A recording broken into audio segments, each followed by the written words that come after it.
बिस्मिल्लाहिर्रहमानिर्रहीम। अच्छा, वापस आते हैं अपने लेक्चर की तरफ। हमने डिस्कस किया सेल्स प्लानिंग और उसके कुछ एरियाज को।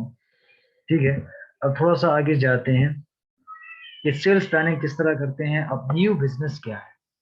तो चूंकि बिजनेस को तो ऑलरेडी आप लोग पढ़ चुके हैं and you might have studied कि बिजनेस क्या है, कि business is all the commercial and industrial activities which is undertaken for profit purpose, so that is known as business। उसमें आपके ये भी डिस्कस किया होगा, आप वो टीचर्स हैं, कि इसमें लीगलिटी का होना ज़रूरी है, उसमें आपका नाम का होना ज़रूरी है, और इसी तरह आपका जो है लोकेशन और जगह जो एड्रेस है उसका होना ज़रूरी है ताकि लोगों को पता चल जाए। ठीक है, तो न्यू बिजनेस क्या है कि कोई भी नया आइडिया जो आप मार्केट में लाते हैं तो उसके लिए फिर विजन, मिशन और गोल्स का होना ज़रूरी है। विजन क्या है?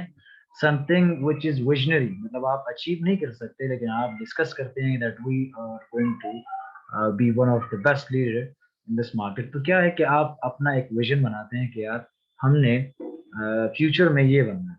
तो ये क्या है कि आप अपने लिए डिसाइड करते हैं, but you can not achieve that easily. अब मिशन क्या है? व्हाट यू आर ऑफरिंग, मतलब आप क्या ऑफर कर रहे हैं, the reason of your existence, कि आप क्या ऑफर कर रहे हैं, आप क्यों एग्जिस्ट करते हैं इस बिजनेस, मतलब एक जगह पर। तो वो आपका क्या है कि कोई भी काम, मतलब आप एजुकेशन फराहम कर रहे हैं, या कोई आप कंस्ट्रक्शन एक्टिविटीज हैं, या कोई और बिजनेस है, गारमेंट्स वाले हैं, तो आपका कोई मिशन होना जरूरी है उसमें। ठीक है, अब गोल क्या है कि आपका 5 साल लॉन्ग टर्म रेंज प्लान या लॉन्ग रेंज प्लान होना जरूरी है। इसका मिसाल मैंने आप लोग के साथ डिस्कस किया था जापान के हवाले से। जापान में क्या है कि आपका जब हिरोशिमा बम गिरा था जापान में, तो उन लोगों ने डिस्कस किया था, उसमें लोगों ने डिसाइड किया था, सॉरी, कि हमने अपने आप को चेंज करना है, रीशेप करना है। तो उन लोगों ने क्या किया कि अपने आप के लिए एक 30 साल, सॉरी 30 साल प्लान बनाया था जिसका नाम था भाग्स। भाग्स का क्या नाम है? बिग हेरी ऑडिशियस गोल। तो भाग्स गोल बनाया था कि हमने अपने आपको चेंज करना है, अपने मुल्क को बचाना है, अपने मुल्क को तरक्की की राह पर गामजन करे। तो उन लोगों ने भाग्स का एक गोल बना लिया, 30 साल प्लान। तो उससे वो लोग कहाँ से कहाँ पर चले गए। ठीक है, तो स्ट्रेटेजी क्या है आपका? लॉन्ग टर्म कोई एक्शन प्लान, जिससे आप अपनी चीजों को सही तरीके से मैनेज कर सके। जिस तरह आप लोग का गोल है तो स्ट्रेटेजी भी आपको लॉन्ग टर्म प्लान है। अब एक्शन प्लान क्या है कि आपने किस तरह अपने उसको फॉलो अप करना है, अब उसको कैसे आपने इम्प्लीमेंट करना है, तो वो एक्शन प्लान। अब उसमें की डिलीवरेबल क्या है कि आपने सेल्स फंक्शन में डालनी है, जिसमें आप कह सकते हैं कि these are some of the functions for organisation to manage, मतलब आपके मैनेजमेंट के हवाले से आप कह सकते हैं कि these are some of the functions जो आप सेल्स में भी डाल सकते हैं, और आप अपने ऑर्गेनाइजेशन के इंटरनल मैनेजमेंट में भी इसको डाल सकते हैं। अब प्लानिंग क्या है कि कोई भी set of action that you want to pursue in the future और इन द नियर फ्यूचर। अब उसको ऑर्गेनाइज करने के लिए भी आपका एक फंक्शन है कि आप किस तरह उसको ऑर्गेनाइज करते हैं, उसको आप मेंटेन रखेंगे, आप उसको कैसे अपने आपको ठीक करने की कोशिश करेंगे, तो वो ऑर्गेनाइज है। अब ट्रेनिंग क्या है? बेसिकली जब आप सेल्स फंक्शन में ट्रेनिंग को डालते हैं, मतलब कुछ लोग जो आपके पास नए आए हैं, तो उसको आप क्या करते हैं, कुछ ट्रेनिंग देते हैं। ट्रेनिंग से क्या मुराद है कि आप नए बंदे जो आते हैं तो उसको आप खामखा basic information about the organization, आप उसको जो सेल्स के बारे में आपका जो भी काम है उसके हवाले से आप बताते हैं, तो वो आपका ट्रेनिंग में आ जाता है। मोटिवेटिंग क्या है कि आपके पास जो लोग काम करते हैं तो उसके लिए आपका कोई ऐसा बिहेवियर होना जरूरी है जिससे वो आपके साथ एसोसिएट रहें, आपके जो है वो इनकरेज रहें, और वो जो है आपके साथ काम करें। तो आप उसको मुआवजा देते हैं, उसको रेमुनरेशन देते हैं, बोनस देते हैं, रिवॉर्ड देते हैं। तो क्या है, वो आपके साथ पे उसी ऑर्गेनाइजेशन में आपके साथ लॉयल रहते हैं। कंट्रोलिंग क्या है कि there must be a kind of error, there should be a kind of, for example कोई भी मसला इशू आ जाता है तो उसके लिए करेक्टिव मेजर का होना भी बहुत ज्यादा जरूरी है। For controlling it's necessary that you must compare your actual work with the standard, क्योंकि आपके पास वो जरूरी है। अब लीडिंग क्या है कि इंस्पिरेशन का होना जरूरी है, कि किस तरह आपके जो लोग हैं वो आपसे इंस्पायर हो, आपके काम से इंस्पायर हो, तो वो लीडिंग का फंक्शन बहुत ज्यादा जरूरी है किसी भी काम। अब सेल्स प्लानिंग जब आप करते हैं तो उसमें आप फोरकास्टिंग का जो है बहुत ज्यादा जरूरी है, जो मैंने पहले भी डिस्कस किया कि कोई भी प्लान जो आप फ्यूचर के लिए डिसाइड करते हैं फोरकास्ट करते हैं। ठीक है, तो उसमें आपका total sales, industry sales, company sales, product line sales और प्रोडक्ट वेरिएंट सेल्स, जो आपकी वैरायटी है उसकी सेल्स, तो ये आप कंपेयर करते हैं कि जब आपका प्रोडक्ट लेवल कहाँ पर है तो उसमें टोटल सेल्स आप देखते हैं कि टोटल सेल्स हमारा क्या है, उसमें इंडस्ट्री सेल्स क्या है, कंपनी का सेल्स क्या है, प्रोडक्ट लाइन सेल्स क्या है और प्रोडक्ट वेरिएंट। प्रोडक्ट लाइन मतलब नंबर ऑफ प्रोडक्ट्स जो आप अप्लाई ऑफर करते हैं किसी भी मार्केट में, तो आपका प्रोडक्ट लाइन। वेरिएंट आप किसमें है जो आप ऑफर करते हैं, ठीक है। अब प्रोडक्ट लाइन में आप ये भी कह सकते हैं कि आपके जितने भी मशरूबात है पेप्सी के, तो वो प्रोडक्ट लाइन में जाता है, तो मतलब उसमें जितने भी मशरूबात आइटम्स आते हैं तो वो प्रोडक्ट वेरिएंट में, मतलब आप लेज और पेप्सी को जब आप कंपेयर तो वो प्रोडक्ट वेरिएंट पे हो जाता है ना, तो वो किस्में फिर आ जाए। अच्छा, टाइम पीरियड फोरकास्ट। अब आप जब आप फोरकास्ट करते हैं तो लॉन्ग रेंज, मीडियम रेंज है, शॉर्ट रेंज है, तो ज्यादातर लोग जो है फोरकास्ट जो करते हैं तो नॉर्मली मीडियम रेंज पे ज्यादा सोचते, मतलब इतना लॉन्ग रेंज भी नहीं और इतना शॉर्ट रेंज टर्म पे भी नहीं। तो मीडियम रेंज पे इसलिए जरूरी है कि आपको पता चल सके कि आने वाले 2 साल में, साल में क्या होगा। आप कोविड का सिचुएशन ले रहे हैं, तो कोविड सिचुएशन अभी तक क्लियर नहीं है कि कब तक होगा, कब तक इसको हम क्लियर करने की कोशिश करेंगे। तो क्या है कि उसके लिए आप मीडियम रेंज प्लान बनाते हैं कि किस तरह आप सेल्स को बूस्ट करेंगे। अब पता नहीं कि फिर से लॉकडाउन लगेगा या नहीं लगेगा, तो फोरकास्ट आप करते हैं कि यार पॉसिबली जब आपका वेरिएंट, नए वेरिएंट जो आ रहा है, जो भी है ओमिक्रॉन है कि क्या है, तो वो जब आ जाते हैं तो लोग ये फोरकास्ट करते हैं कि किस तरह इसको अगर कंट्रोल किया गया तो ये होगा। अगर शॉर्ट टर्म की बात करें तो आप नहीं कह सकते। अगर आप मीडियम रेंज की बात करें तो आने वाले 3-4 महीनों में, 4-5 महीनों में, 6 महीनों में या साल में क्या हो सकता है, ठीक है। तो ये टाइम पीरियड फोरकास्ट आप भी कर सकते हैं, ठीक है। अब प्लानिंग प्रोसेस क्या है, जब आप सेल्स प्लानिंग की मतलब आप बनाते हैं तो उसमें आप सेल्स प्लान बनाते हैं, कैपेसिटी प्लान बनाते हैं, production plan, cash flow plan बनाते हैं और प्रोक्योरमेंट। अब उसमें ह्यूमन रिसोर्स प्लान भी आप बना देंगे, कितने एम्प्लॉयज हमारे साथ काम करेंगे, ठीक है। सेल्स प्लान क्या है कि आप कितना सेल्स आपने प्लान किया है, मतलब आपने एस्टिमेट लगाया कि आपने इस बार जो है 1 मिलियन या 2 मिलियन या 3 मिलियन, जितना भी आपने डिसाइड, उसके लिए कैपेसिटी क्या है, फिर कितना प्रोडक्शन आप करेंगे और फिर उसके लिए कितना कैश फ्लो प्लान बनाएंगे, कितना फ्लो इनफ्लो आएगा, कितना आउटफ्लो हमारा रहेगा। तो ये क्या है, उसमें आप प्लानिंग प्रोसेस में लाते हैं। जिस तरह प्रोक्योरमेंट प्लान क्या है कि कितने आपके उसमें प्रोडक्ट्स और जितने भी चीजें हैं, मतलब आपके सामान है वो कहाँ से आएगा, किस तरह आप उसको मैनेज करेंगे, तो प्रोक्योरमेंट प्लान भी जरूरी है। इस तरह सेल्स फोरकास्ट जो मैंने अभी पहले डिस्कस किया, सेल्स फोरकास्ट जो है आप किस कैसे करते हैं कि it is one of the key to success in sales, knowing where customers are located, ठीक है, और being able to protect how much they will buy, कितना आपसे बाय करेंगे और किस तरह आप उसको फोरकास्ट करते हैं, मतलब आप किस तरह आप जानेंगे कि कहाँ पर हमारे कस्टमर लोकेटेड है और किस तरह वो हमारे चीजों को कैसे खरीदेंगे, कितना खरीदेंगे, तो आप वो अपने लिए सेल्स फोरकास्ट करते हैं। अब सेल्स फोरकास्टिंग में आपका जब आप इंडस्ट्री एस्टीमेट लेते हैं तो उसमें आपका ऑब्जेक्टिव क्या है ये देखते हैं, मतलब आपकी ऑब्जेक्टिविटी क्या है उस फोरकास्टिंग, जब आप इंडस्ट्री एस्टीमेट के साथ आप करते हैं तो उसमें कुछ आप आइडेंटिकल क्रिटिकल फैक्टर्स बताते हैं, जो सॉरी आइडेंटिफाई करते हैं क्रिटिकल फैक्टर्स को, कि आप कैसे जो आपके क्रिटिकल फैक्टर्स है, मतलब आप जो भी सेल्स करते हैं उसमें आपका लोकेशन क्या है, उसमें आपका मतलब कस्टमर कहाँ पर है, और आपका कैश इनफ्लो आउटफ्लो क्या है, तो आप उसमें वो क्रिटिकल फैक्टर्स वो ढूंढ लेते हो। फिर उसमें आप कोई भी मेथड सिलेक्ट करते हो कि आप फोरकास्ट जब करते हैं और उसमें आप डेटा कलेक्ट करना, एनालाइज करना, फिर उसकी डेटा की इंटरप्रिटेशन करना, ये भी आप करते हैं। और उसमें फिर कंक्लूजन भी ड्रॉ करते हैं कि किस तरह आपने कंक्लूजन ड्रॉ करना है उन चीजों से जो आपने अभी तक किया। अब उसमें कुछ एरिया जो मैंने अभी जोग्राफिक एरिया के हवाले से मैंने कहा कि नेशन पे करना है, रीजन, टेरिटरी और कस्टमर के लोकेशन पे करना है। जहां पर क्राउड ज्यादा हो वहां पर आपने ये ऑफर करना है, या आपने नेशन या रीजन पे करना है, या टेरिटरी या कस्टमर बेस पे करना है। तो ये क्या करते हैं आप, ये मुख्तलिफ चीजों पे आप खामखा देखते हैं, ठीक है। अच्छा, अभी तक स्टूडेंट्स आए हैं कि नहीं? Nobody's here. मैंने आप लोगों को प्रेजेंटेशन दिया था, मैं तो कोशिश कर रहा कि आप लोग उससे कुछ सुन लो, लेकिन आप लोग नहीं है, ठीक है, हम आगे जाते हैं।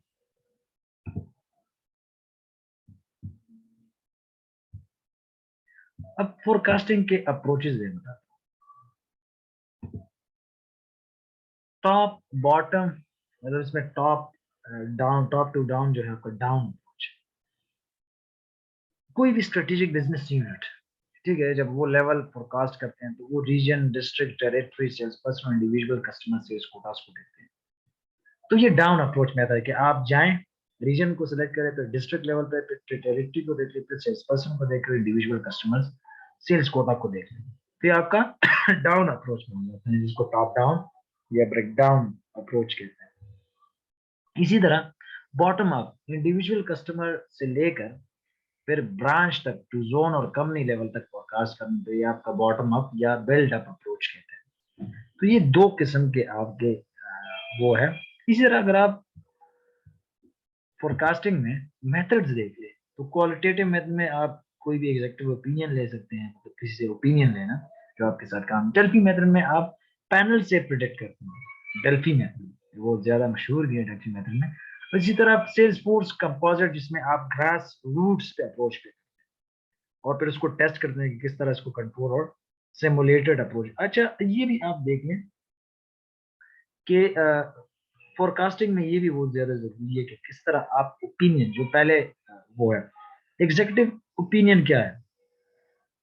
एग्जीक्यूटिव ओपिनियन मेथड का मतलब ये है कि किसी तरह आप जो आपके जितने भी नंबर ऑफ इंडिविजुअल एक्सपर्ट है, उससे आप इनिशियली डेटा जो है लेना, उससे रिवाइज करना, उससे ओपिनियन लेना, और फिर उसी ओपिनियन को जो है आपने कंबाइन, ठीक है। तो ये कहां पर आ जाता है जी, ये आपका आ जाता है क्वालिटेटिव मेथड में, और वो भी एग्जैक्टिव, ये सारे क्वालिटेटिव मेथड हैं। लेकिन उसमें फिर डेल्फी मेथड क्या है? डेल्फी मेथड में आप एक स्ट्रक्चर कम्युनिकेशन टेक्निक अपनाते हो, या कोई भी मेथड, और उसमें आप देखते हो कि यार आपका एक सिस्टमैटिक इंटरैक्टिव, ठीक है ना, फोरकास्टिंग मेथड है, और उसमें आप रिलाई क्या कहाँ पर करते हो, पैनल और एक्सपर्ट पे, कि किस तरह उससे फेस टू फेस मीटिंग की जाए और उससे जो है आप डेटा कलेक्ट करते हो, उसको आप डेल्फी टेक्निक कहते हैं, बाय पैनल, जो आपको पैनल से डेटा मिल जाता है। एक होता है हमारे पास सेल्स फोर्स कंपोजिट। अब सेल्स फोर्स कंपोजिट क्या है कि इसमें आप जाते हो सेल्स एजेंट्स के पास, या आप टेरिटरी रिस्पेक्टिव टेरिटरीज के पास जाते हो, और उससे जो है आप ब्रांच से, रीजनल एरिया से, और आप उससे एग्रीगेट डेटा ओवरऑल कंपनी के बारे में लेते हो, तो वो क्या बन जाता है, सेल्स फोर्स कंपोजिट, ठीक है। टेस्ट मार्केटिंग क्या है, उसमें आप कंट्रोल और सिमुलेटेड चीजों की बात करते हैं, ठीक है। अब टेस्ट मार्केटिंग में सॉरी, टेस्ट मार्केटिंग में आप ये भी देखते हैं कि आपका एम क्या है, कि आपने कंज्यूमर रिस्पांस को देखना है और उसकी कैंपेन को देखना है, और उसमें आप क्या करते हैं कि आप अपने लिए ये भी देखते हो कि प्रोडक्ट कैंपेन कहाँ पर है, और उसके बारे में आप टेस्ट करते हो, ठीक है। आप क्या करते हो कि यार आपका मकसद ये है कि किस तरह कंज्यूमर रिस्पांस को एक्सप्लोर किया जाए। मकसद क्या है, कंज्यूमर रिस्पांस को कंट्रोल, या आप इसको एक्सप्लोर किया जाए। अब उसको कंट्रोल करा, और सिमुलेटेड जगहों पर आप, मतलब सिमुलेशन क्या है कि आप किसी तरह उस पर अप्लाई करो एक चीज, ठीक है। उसके लिए आप कंपेन भी ज्यादा करते हैं, ठीक है। टेस्ट मार्केटिंग में आप ये भी देखते हैं कि जोग्राफिक, डेमोग्राफिक वाइबिलिटी भी आप देखते हो, कि वहां पर जाते हो और उसको खुद देख लेते हो, ठीक है। अब क्वांटिटेटिव टेक्निक में हम जब आ जाते हैं, क्वालिटेटिव, एक क्वालिटेटिव हो गया जिसमें आप बातें शातें करते, लोगों के साथ मिलना जुलना, और उससे फिर आप डेटा कलेक्ट। अब क्वांटिटेटिव टेक्निक में आप moving averages, moving average method भी आप कह सकते हैं, ठीक है। इसमें क्या है कि आप कोई भी टेक्निकल इंडिकेटर, मतलब कोई भी, अगर आप इन्वेस्टर, ट्रेडर, जो भी है, आप उसको डिटरमिन करते हैं, तो कोई ट्रेंड डायरेक्शन, कोई चीज आप उठा लेते हो, उससे डेटा उठा लेते हो, और उसको फिर सम करते हो, मतलब उसको प्लस करते हो, और उससे फिर आप कुछ ना कुछ डेटा निकाल, कोई एनालिसिस करो, टेक्निकल एनालिसिस करो, कोई भी आप रेग्रेशन मॉडल उठाए, कोई भी उठा लो, तो उसमें फिर आप डेटा कनेक्ट करो कि यार क्या उसका फोरकास्ट आ रहा है, ठीक है। मतलब रेग्रेशन मेथड जो भी है आप उठा लेते हो। अब उसमें एक है एक्सपोनेंशियल स्मूथिंग। एक एक्सपोनेंशियल स्मूथिंग से क्या हो रहा है कि कोई रूल ऑफ थंब टेक्निक आप उठा, जिसमें आप टाइम सीरीज डेटा उठा ले, उसमें से जो है आप मूविंग एवरेज जो पास्ट ऑब्जर्वेशन है उसको इक्वली आप ले लें, और उसमें फिर आप जो भी डेटा लेते हैं उसमें आप, मतलब ये असल में एक्सपेरिमेंटल चीजें हैं, जिसमें आप रेग्रेशन मॉडल जो भी चीज उसमें उठा लेते हो और उसको कर लेते हो। अब एक्सपोनेंशियल मेथड में आप ये भी देखते हो कि आप विंडो फंक्शन जो अप्लाई होता है, मतलब सिग्नल प्रोसेसिंग जो भी है आपका, उसमें आप वो चीज उठा लेते हो ठीक है। और उसमें रूल ऑफ थंब सबसे ज्यादा इस्तेमाल होता है टाइम सीरीज डेटा में, और इसमें विंडो फंक्शन भी ज्यादा इस्तेमाल होता है। अब रूल ऑफ थंब आप लोग क्वेश्चन करेंगे कि ये क्या है, कि कोई मेथड जिसमें आपका प्रैक्टिकल एक्सपीरियंस इस्तेमाल rather than theory, rule of thumb में ये है। अब एक और चीज है जो टाइम सीरीज के हवाले से है। टाइम सीरीज असल में डेटा जो इन ऑर्डर हो, ठीक है, और सक्सेसिवली जिसको हम कहते हैं ऑर्डर, उसको लेते हैं। अब इसमें जो है आपका विंडो फंक्शन क्या है, कि स्टेटिस्टिक में ये सबसे ज्यादा मशहूर है। और उसमें हम क्या देखते हैं कि फिर जीरो वैल्यू को लेना और उसको जो है नॉर्मली सिमेट्रिक लेना और उसमें इंटरवल लेना, फिर उसमें यूजुअली आप मैक्सिमम डेटा को उठा लेते हो इन द मिडल, और आप उसमें जो है फिर मिडल में ये चीज को जो है आप देख लेते हो कि यार क्या है, तो ये क्या है आपका विंडो फंक्शन। समझ आ गया। रिग्रेशन एनालिसिस तो मैंने डिस्कस किया। अब सॉरी, इकोनोमेट्रिक एनालिसिस क्या है?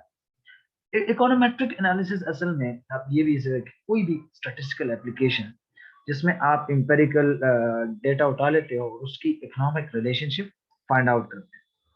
आप क्वांटिटेटिव एनालिसिस में ये भी देखते हो कि कोई भी आप डेवलपमेंट थ्योरी उठा ले, ऑब्जर्वेशन उठा ले, कोई भी मेथड उठा ले और उसकी इंटरफेरेंस कर, तो ये क्या है?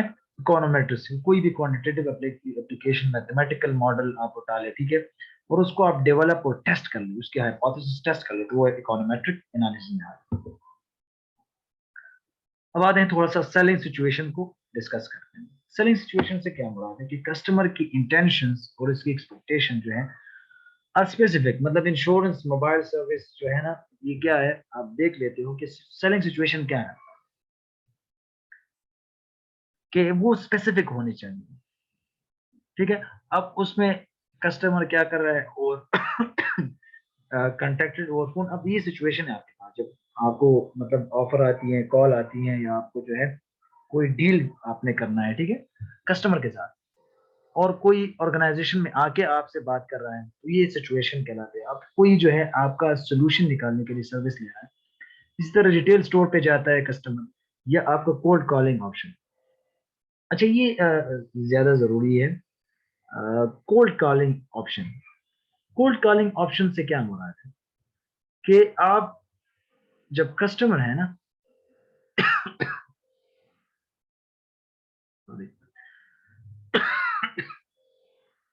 कोल्ड कॉलिंग ऑप्शन में मतलब आपका सोशल वेबसाइट पे आपसे कोई बात करे, या आपसे ऑफलाइन बात ले, ईमेल कंपेन पे करे या डायरेक्ट मेल पे करे, कोई भी करे, तो वो कॉल्ड कॉलिंग ऑप्शन में आ जाती है। फार्मास्यूटिकल सेलिंग में आपको पता होगा, क्योंकि आप कुछ लोग फार्मास्यूटिकल इंडस्ट्री के साथ एसोसिएट हैं, तो फार्मास्यूटिकल से क्या मुराद है कि आप एक चीज को रिटेल स्टोर पे भी जा सकते हैं, या क्रिएटिव मतलब कोई एड कंपेन फेसबुक वगैरह कोई भी है, बिलबोर्ड है, तो क्रिएटिव सेलिंग वही कहलाता है। तो ये कुछ सेलिंग सिचुएशन जहाँ से कस्टमर जो है वो आपके प्रोडक्ट्स खरीद सकता है, मतलब आप ये अपने जहन में रखें।